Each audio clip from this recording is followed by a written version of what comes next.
Some people get admission to study in Canada and they put in the application letter. They don't get to hear from the IRCC even after the processing time. Sometimes some people spend more than 2 months, 3 months, and I've seen some people that spent up to 6 months waiting to be responded by the IRCC.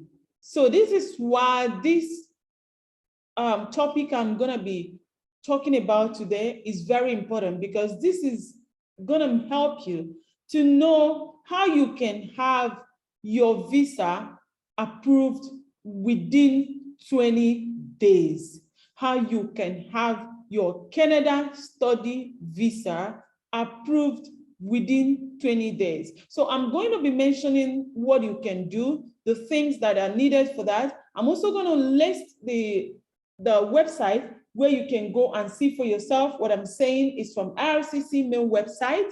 So you see what you can do so you can have your Canada study permit in 20 days. Come with me, let's look at it together. Hi everyone, my name is Manaria.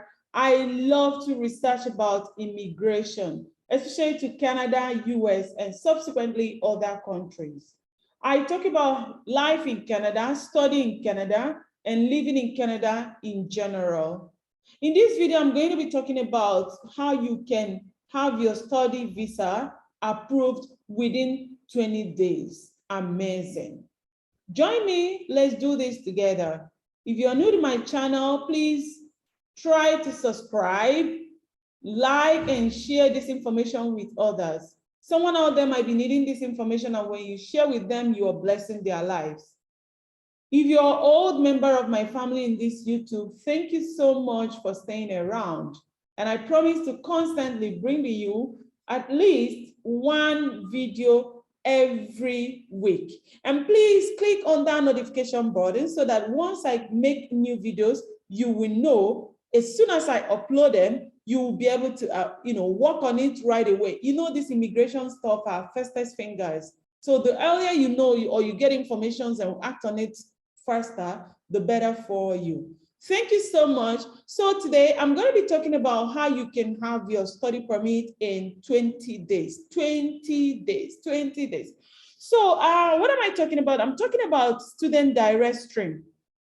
Okay, so this is the stream that people can use to apply for study permits, and they can get it faster. However, there are some things that you need to do. There are some other added things that you need to do that is not being done when you are doing the normal application. Like in the normal study permit application, you just putting in that application, you presenting your letter of acceptance, your bank statement and other stuff.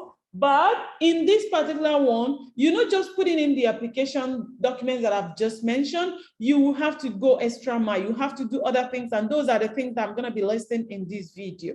So in this particular one, we can see, so the application can be processed in 20 days, okay? So there are countries that are eligible for this one that I'm talking about, okay? So you can see, to be eligible for faster processing through student direct stream, you must be a legal resident living in one of the following countries.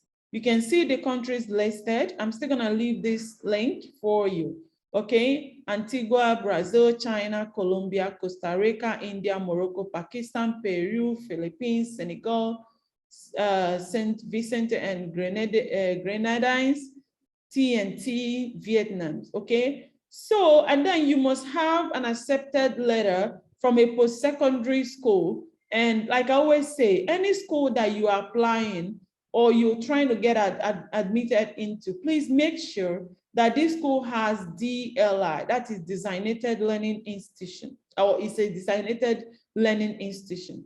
So, you must live outside Canada, and at the same time, you must have proof that you've paid your tuition for your first year of study. So that means that whatever your tuition fee is, so if your tuition fee is like 7,000 Canadian dollars, you expected to have paid like it's usually trimester, right? So if it's 7,000, so you expected to have paid like 21,000 Canadian dollars, okay? So, and then you have a guaranteed investment certificate of 10,000 Canadian dollars, okay? So this is for those in Quebec. And then you get a medical exam before you apply, okay? If you need one, like, you know, in medical exam, it's not all countries that need medical exams. So while making that application, you want to be sure that your country is exempted from having medical exam. But if your country is not exempted from having the medical exam, it means that you need to get that medical exam before you even apply. And then you get your police certificate before you apply, if you need one, okay? Then you have your most recent transcript of post-secondary school transcript. So for post-secondary school transcript, it can be, if you're going into, let's say you're going into graduate studies, okay? You can get a transcript from your first year till 6 years. Some schools would just request that you get a transcript that's for, if you're from Nigeria, WAEC or NECO.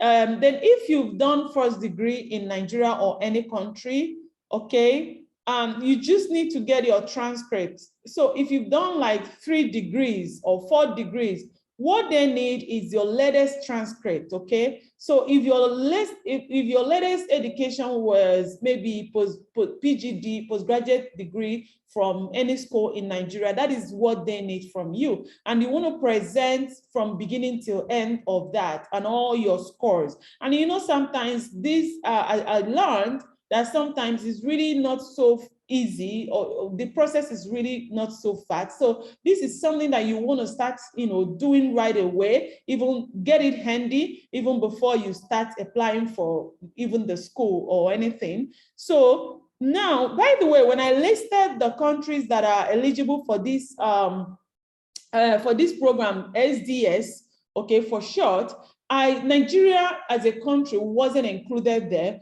but never worry. If you're Nigeria and you're listening to this video, don't worry about that, because I'm gonna also share with you about Nigerian stream, okay? So that is for NSE, that is for Nigerian students. It's also the same as what I'm listing now. However, there's just, there are a few things that they, you know, they added to the Nigerian one, but they're basically the same. So whatever that I'm listing here is still what you're gonna use if you're from Nigeria and you wanna get your visa, your study permit, like within 20 days of handing in that application. You need to listen to this video. I'm still gonna go ahead to go over that one from Nigeria. So they need IELTS, okay? So the IELTS that they need, it's at least 6.0, okay? Or higher, okay? So, depending on where you're applying from, so you might need to include the documents required from your visa office. So there are different documents that are required from visa offices, right? So I'm probably gonna make another video where I'm gonna list all the documents that are applied, but of course, you know that you're gonna provide your letter of acceptance, you're gonna provide your back statement, you're gonna provide your data page and all other things. I don't want this video to be longer than I thought, so I'm just gonna focus on the purpose of this video, okay? So, and then you provide your supporting documents, okay? So, proof of payment of tuition fee for first year applicants, okay? So a receipt from the DLI, that is the school that you are applying to, an official letter from the DLI confirming that you've paid the tuition, a receipt from the bank showing the tuition have been paid to that DLI, a proof that the tuition fee amount has been transferred into a repository account at the DLI to be applied to the tuition bill at a later date. Okay, so you need your GIC. I talked about guaranteed investment certificate. Okay, so yeah, so these are basically what you want to do for those countries that I mentioned. Of course, your medical exam, you're getting that from you know, the places that are certified by the IRCC to issue that.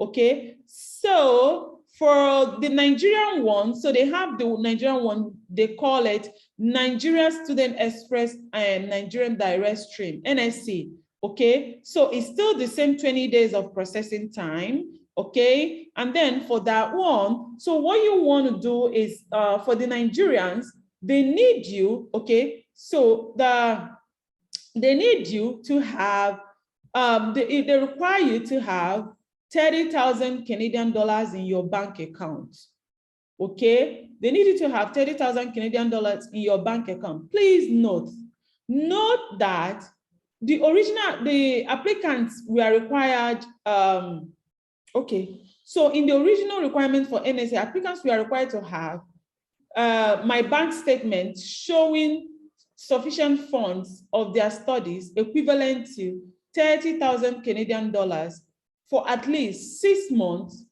plus 12 months of banking history. Okay, I don't know if that makes any sense. So you're getting 30,000 Canadian dollars must have been in your account for the last 6 months. And then you're providing, so let's say your account has, there's been 30,000 Canadian dollars in that account since the last 6 months, okay? However, you're providing a statement of account that has, that is from, okay, let's say you are applying for December, you're making this application in December, okay? So you need to make sure that from June to December, you've got 30,000 Canadian dollars in your account.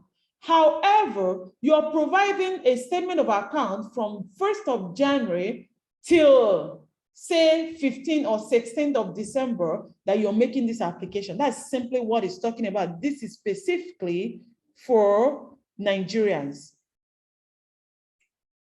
I don't know if that makes any sense, right? So now they're not asking you to purchase the GIC, okay? So this is what they require you to do with any of your local banks, maybe Zenith Bank, Diamond Bank, UBA, just name it. Like they're not specific, like it can be any bank that is located in Nigeria, okay?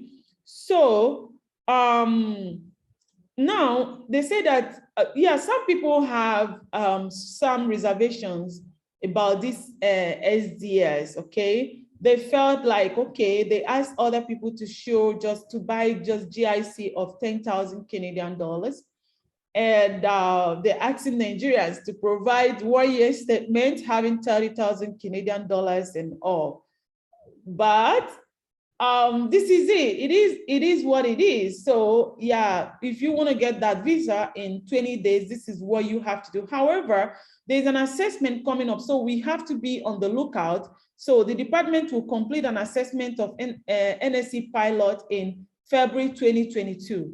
Okay, so the department is exploring the possibility of adding Nigerians and other countries to SDS. So please, if you're in Nigeria and you want to use this opportunity, please do that before February 2022, okay? However, after February 2022, they are looking into adding Nigeria to the SDS. So the SDS is the one that you just buy the 10K Canadian dollars and then you're good, okay? So yeah, that's basically what it is. And then you have to provide, I already listed earlier what you have to provide.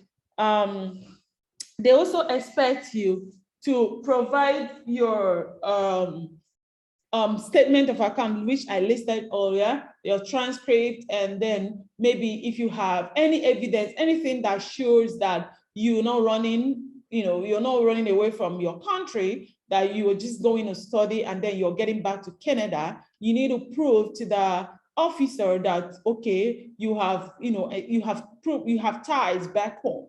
Okay, and then please do not impersonate, okay? Do these things the way it should be done. Say the truth, because once they find out that you lie to them, they can ban you. Not only that, they're gonna refuse you visa, they can ban you and other consequences. So always be sincere, and yeah, everything will be all right. So this is just a quick video. And I hope everyone is able to grasp what I talked about. So I wish you well, and I hope you get your visa in the next 20 days from the time that you're seeing this video. And I want to assume that by the time you want to start applying for this, you must have gotten your IELTS, you must have gotten this statement of account, you must have gotten your admission, you must have paid your admission down payment. You must have made the necessary payment and gotten all the documents ready. And prior, perhaps done your police clearance and medical exam before you start your application. I wish you all the best, and I want to urge you to keep pushing. I'm pretty sure that lines will fall in pleasant places.